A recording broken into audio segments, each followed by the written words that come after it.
But anyway, so I'm here. This is kind of my nursery yard. These are some swarms that I caught this summer and a couple of splits that I made. So they were kind of small going into fall, so they're definitely going to just have one brood box and then a feeder on top. So this is one deep brood box with a feeder on top of each of these three that you see the blue tape on.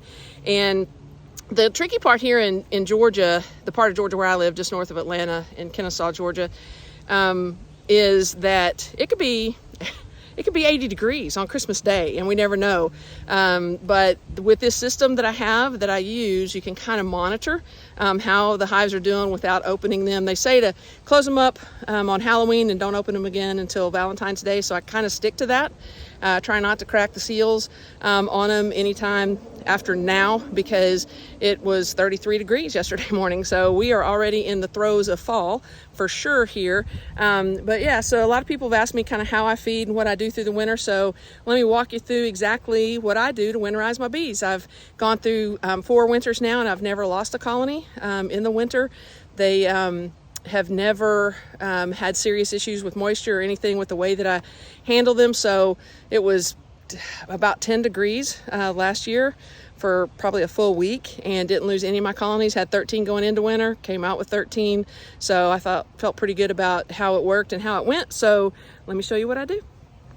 So I have here a board that I have cut that is insulation.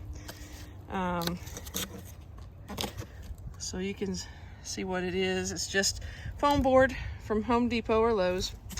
And I just, all of my hives are like that. They have the handle hole, which aren't conducive to a circle rapid feeder. So I put these in, and then I've made a hole for that feeder to sit in. So this is my rapid feeder.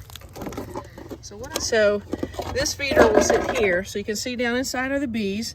And then this goes on to prevent the bees from coming up in mass numbers and getting into the food. Will go in here, and there's slots, so the food will drain under that cup, but the bees can't come out. So when I be in the upper 70s for the next week and no rain expected. It's going to get in the 40s at night, but this hive gets really good sun in the morning, so I feel like it's going to warm up enough that it's not a concern. So this has the sugar water, and you can see it's gone under this little lid. So there's the bees down in there, and there's the little protector to keep them from just coming out and just going down. They can climb up the clear wall, or they can climb up the wall of the inside.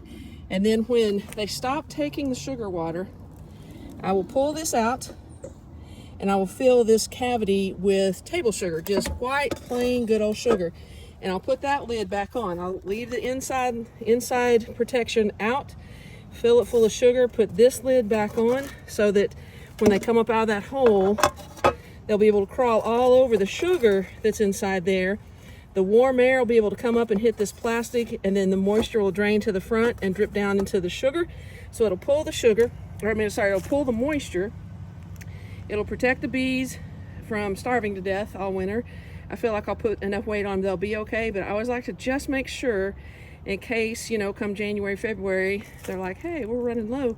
Instead of opening the box, I can open this. If they've eaten all the sugar that's there, I just add more sugar. Simple as that.